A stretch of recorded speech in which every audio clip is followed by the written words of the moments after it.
қандай психологқа баруымыз керек, қалай баруымыз керек, жалпы психологқа не үшін баруымыз керек? постоянно сахнаға келген сатқан кезде екі нәрсе істейді.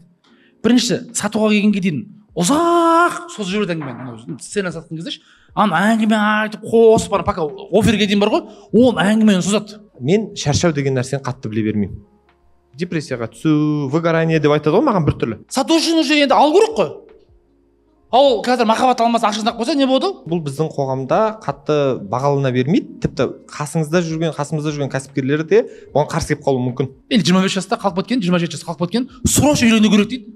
Болмайтын бір байға тиіп алады. Жұрттардың көбі сізді кәсіпкер ретінде таныды. Түсінсе жақсы, түсінбесе ол тұрмақ таки. Пайғамбар түсінген жоқ қой. Айтайын, бірінші кезекте маған басында қабылдау қиын болды. Қолынан по факту ештеңе келмейді. Иә, әңгімесі мықты.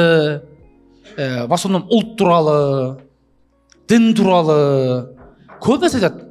Бірақ жеме-жем келгенде машина дөңгелегін ауыстырмай қалуы мүмкін.